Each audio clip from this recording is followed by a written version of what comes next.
Hello, this is Hugh from QLC. Is there a connection between financial instability among millennials and the rise in popularity of left wing economic policies such as socialism and communism? According to articles from CNBC.com and the Daily Mail, 62% of millennials struggle the most in between paydays, compared to 60% of Generation X and 43% of baby boomers. In contrast, only 38% of millennials felt financially stable, followed by Generation X at 40% and baby boomers at 47%, and Generation Z at 45%. The study cited in both articles came from Charles Schwab, a notable financial services firm. Now, in my opinion, the reason why millennials may be financially unstable or, not making so much money or not financially free could be due to multiple factors, such as rising college tuition debt, higher cost of living, especially in big cities, a difficulty to get on top of the property ladder or even to get on it, credit card debts piling up, or the fear of missing out, what people call FOMO, when people look at each other on social media, try and copy each other on social media, and they try and outdo each other by flexing and spending as much money as possible. Of course, the Charles Schwab study also found that millennials spend on average $478 per month on so-called non-essential purchases, such as dining out, entertainment, luxury items, and vacations. In comparison, Generation X people spent more on average at $587, while baby boomers spent less at $359. So, why did I think that more and more millennials, age 24 to 39, are moving towards socialism and communism? Well, let's look at the notion that a lot of college professors, namely in the United States of America, are left-leaning. For instance, political donations from colleges that had a Democrat to Republican ratio of 95 to 1.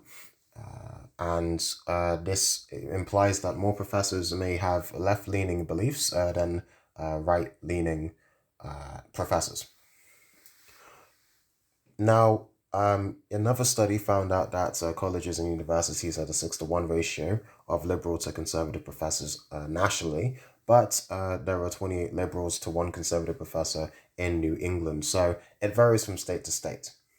Of course, the glaringly obvious limitation of the study is that extrapolated data from any study of specific states or colleges or universities can't be, they can't be seen as outright proof that there is leftist bias of university academics across the entire nation, or and especially not in the entire world. But it suggests that there is leftist bias in certain places. But it may, the study may ignore quote unquote imbalances in political attitudes. Communism and socialism are defined in different ways. The two economic concepts are not identical. A lot of people get this confused. Socialism espouses equal share of property and profit, while communism espouses the abolishment of corporate ownership and of money, while establishing social order. My issue with these theories and, with the left-wing notion of all workers in a company, for instance, in a factory, being paid the same amount, is that there is no incentive to work harder than another colleague for the sake of a promotion or for a raise. And in my opinion, competition between colleagues and, with one company against another, with rival companies, it drives economic growth. Many critics of communism claim that over 100 million people were killed because of communist regimes. For example, the USSR, the regime in China, Cambodia, and Ukraine. This is cited in the PragerU video that came out in 2017 called "Why Isn't Communism Hated as Much as Nazism?" However, these so-called communist regimes have been known to be totalitarian and state-controlled, while communism espouses, people owning the means of production, establishing social order, and the abolishment of the exploitation of workers. Now, In an idealist communist society, most people, if not everyone, would be working, and most people would be, you know, if not everybody, they'd be working and they'd be getting paid equally. So obviously, if everyone's working, they're all workers, they're all citizens at work. You know, in a perfect communist state or a perfect communist society, nobody should really be exploited, and their human rights should not be infringed. Also, you got to look at the fact that communists, they say that they want to establish social order in this communist society, but obviously that's not going to happen in a totalitarian regime. So you can argue that these regimes were not purely communist at all. They were just terrible dictatorships that used communist beliefs to strengthen the illusion of the validity of you know their political beliefs that encourage them to harm individuals and entire countries. Oppressive state regimes can be oppressive regardless of if the state is being led by a capitalist, socialist, or communist. For instance, the Nazi Party, despite naming themselves the National Socialist Party for German Workers, that's where Nazi came from. They obviously used fascist and xenophobic techniques to harm individuals and communities, including Jewish people, when they were in power. These fascist and xenophobic traits are, to my knowledge, separate and unrelated to the beliefs of the everyday socialist or communist, who you would often see fight against racism, xenophobia, fascism, racial inequality, and wealth inequality. These are the type of people that believe that the richest men in the world should give a lot more money to eradicate world hunger and the global water crisis and tackle other global issues. Now, one example of this is if you look at the 2020 Oxfam report, it stated that the 22 richest men in the world have more wealth than all of the women in Africa. This quote in the actual report, it implies that these men could be doing a lot more to help the women of Africa.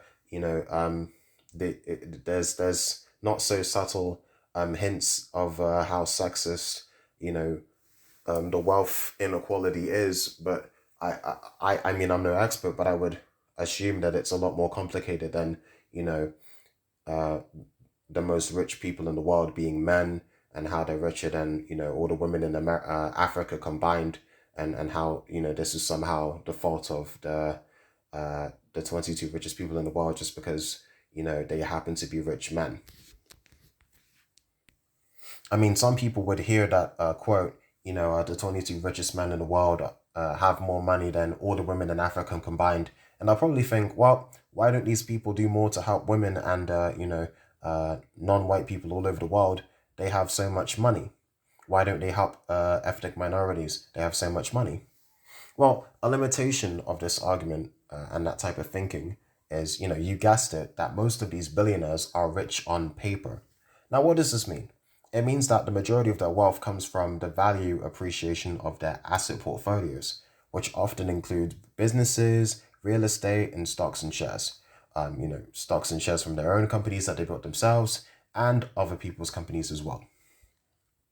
The point is, saying that, for instance, the five richest people on earth should give 10% of all of their wealth to eradicate world hunger is a reductionist argument because it would take a few weeks, if not months, to liquidify, i.e., turn to cash, enough assets to create such a sum. And then it would cripple investor confidence in your company if you're doing this, because obviously your investors will look at you. Let's say if you're the founder or the CEO of a company and you're pulling out, and liquefying your assets, they'll probably be wondering what's wrong with you and what's wrong with the company. They'll pull out, and your company stock price will plummet. And that's not what you want, especially if you're trying to make money by selling your stock as quick as possible, which is why most people don't do this. So, while talking about the richest five people in the world, obviously the Forbes list changes constantly, especially now, especially these days because of the pandemic and the lockdown. The rich get richer, the poor get poorer. Right now, Bezos is the number one richest man in the world. Musk is number two. Gates is number three. Also, There are, many other people on that list, including the likes of Mark Zuckerberg and, Warren Buffett, and they're in the top 10. So let's not just focus on the top five. In my opinion, the strong negative media bias against the rich, propelled from the likes of Oxfam and, of course, liberal media platforms, including social media platforms run by liberals like Facebook, Twitter, you know, this this media bias, pushes people to villainize the rich. When Jeff Bezos gave 1 million Australian dollars to help with the Australian wildfires, Business Insider made a point to say that that's less than Bezos made every 5 minutes in 2018. The implication is that his donation is cheap and insulting because he's so rich. You'd think he'd give more money. Now, furthermore, British people, American people, we shouldn't, but we keep listening to these politicians who like to pander to so-called vulnerable groups such as ethnic minorities, LGBT plus individuals, women, and other groups, while calling right-wing conservative Caucasian people quote unquote drugs of society and deplorables just because they want to vote for Trump. Now, none of this is to help anybody, in my opinion. It's all about keeping so-called poor people and so-called vulnerable people in this angry states where they hate conservatives and right-wing people so much that they're always going to want to vote for liberals. And in my personal opinion, even if punishing rich wealthy capitalists was the right thing to do, you still shouldn't vote liberal if that's your mantra, because a lot of these rich elites, liberals, they've got money themselves, like the Obamas, the Clintons, even Bernie Sanders. They've all got money. They're millionaires. They've got way more money in comparison to the majority of the people that they keep pandering to. So when I listen to people like that and talk about how they want to fight for the little guy and raise minimum wage, I know it's pandering. And I know that it's more like to just to get votes and not because they want to help people. They might want to help people, but the number one priority is getting votes and getting power and making more money and becoming more successful. That's in my opinion. So obviously, if you look at it, Americans and Brits, they keep that lean toward the left. They keep mentioning Scandinavian countries such as Sweden as perfect examples of working socialism. Socialism at work. Socialism that works. Unfortunately, these countries are not socialist countries. They are social democracies with capitalist principles. So using these countries as examples of why socialism is a good thing is incorrect, because they're more capitalist than even close to socialist. So, speaking of socialism, I would like to say that many socialists, and I'd presume all communists, would despise the fact that anyone would earn billions of dollars in revenue every year. But some people do this, so it's probably easy for people who are actually socialists and communists to dislike billionaires. It's like what Alexandria Ocasio-Cortez once said: "You don't make $1 billion, you take $1 billion." So that implication from what she said is like billionaires aren't really hard workers; they're more like thieves that take from the poor and give to the rich. Which, if that's what she meant, is in my opinion incorrect, because it's all about adding values to the marketplace. We buy what we want to buy. We buy what we want. And if these billionaires keep building companies that provide products and services that we want to buy, we're going to keep buying them and they're going to make more money. That's how they become rich. It's not about them taking anything. Now, if you want to counter that argument, of course, you'll probably have to mention, maltreatment of employees, child labor accusations with Apple. What else? Sweatshops with many of these different companies. Amazon warehouses, people being underpaid and overworked and treated like, I don't want to swear, let's say poop, and all of the stories coming from that. there are stories and there are examples of how these huge, massive, multi-billion-dollar companies are actually taking the mick out of people and are actually like exploiting workers. If you want to counter that, I could accept that counter argument. But for the most of it, in my opinion, the reason why these people are very rich is because they provide something that we want and you keep buying it. Like we were all in the global lockdown and we all had to stay home. We had no choice. So what do? We buy more things online. What happens? Companies like Amazon, their stock price, skyrockets. They make more money than ever before. Bezos was already rich, but now he's richer than ever before. And, that's how the market works. Now, I'll try not to digress anymore. Let's see. Where was I? So, socialism. It is said that socialism can be a bridge, a so-called transitional stage in a society's movement between capitalism and communism. And, communists, they believe in equal ownership of all production and manufacturing, and they also believe in removing economic classes. This means everybody makes as much money, there's no super rich, there's no super poor, and this is supposed to be great. This seems fine in theory, but it, again, as I said before, it removes the incentive to compete and to succeed, above all others, within your own company, and thereby, if that's decreased, no company is going to beat another company because no company is going to be run or managed or run by people that are very driven and very motivated, because the CEO is going to be making as much money as the janitor, and in that hypothetical example, it's not going to make any sense. In my opinion, if you want to better individuals and society in general, you've got to allow people to have the chance to be rewarded greater than other people for working harder.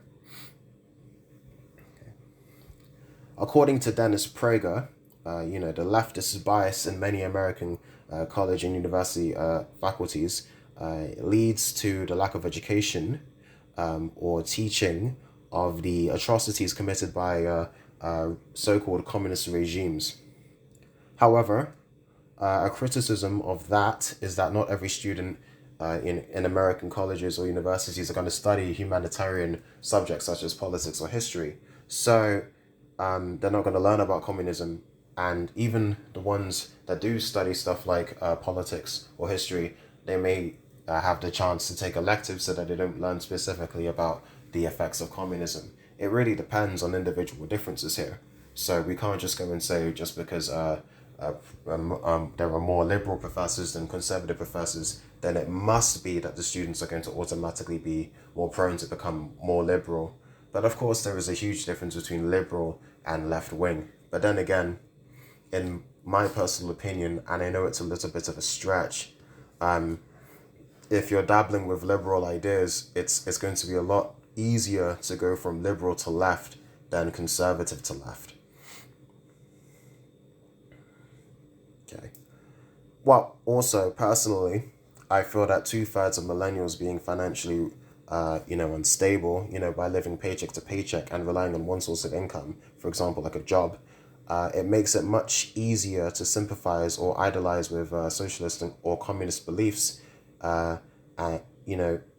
than if, they were, reading a bunch of misinformation about communism or socialism, or if they knew next to nothing about the negative effects of socialism and communism.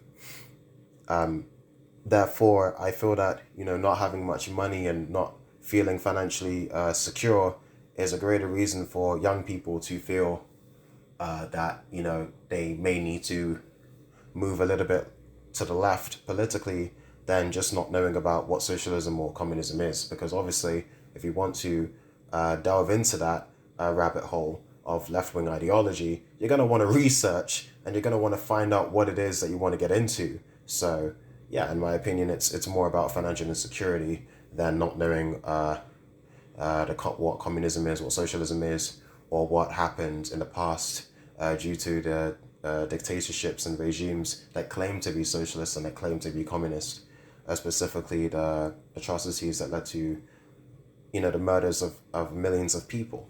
Because you can't blame that on an idea, you can't blame that on a piece of paper, you can't blame that on the book. That's people doing that, not a book, not an idea. So, from what I've researched, trading blocks and economic unions such as the European Union are examples of the so-called quote-unquote unelected, elitist, anti-democratic institutions, according to communists.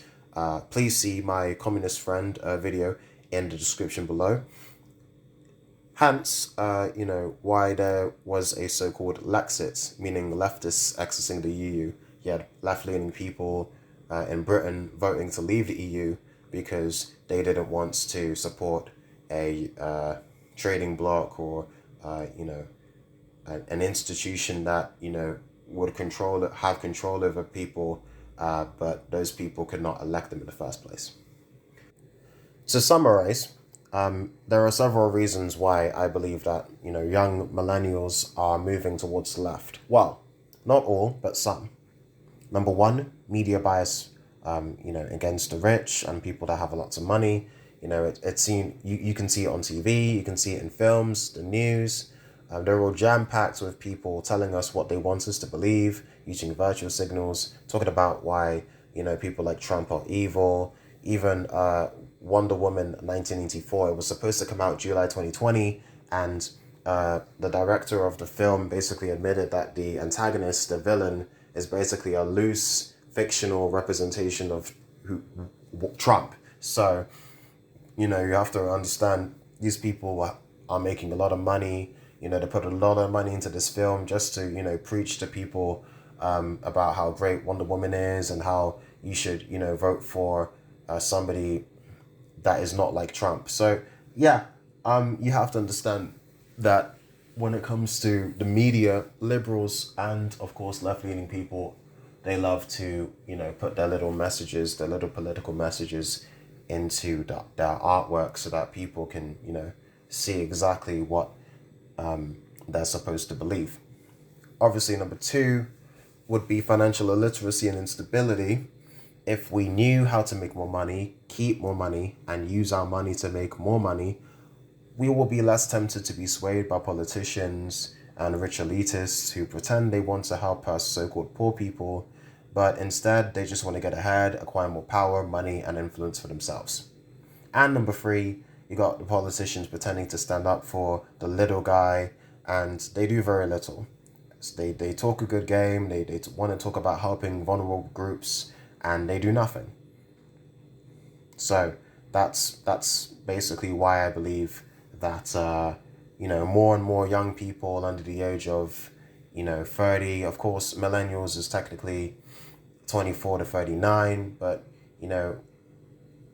this is why I believe that people in that age bracket are more likely to move towards the left than ever before. It's because of more pressure from the media. It's because of lack of financial literacy. I mean, if you were making more money, you in my opinion, you would want to learn how to make money, teach other people how to make money. You wouldn't automatically think that people that have lots of money are evil, and you would have a slightly different view. Maybe you would not be left-wing, you would be more centrist, perhaps.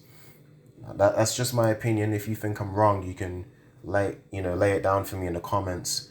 In fact, I hope you comment below in the video, tell me what you think about it. Like the video, share the video, subscribe to the channel so that you can get more good content, so that more people can see the content that I've been producing. And I hope to see you guys next time, and I hope you enjoyed the video. Thanks. Bye.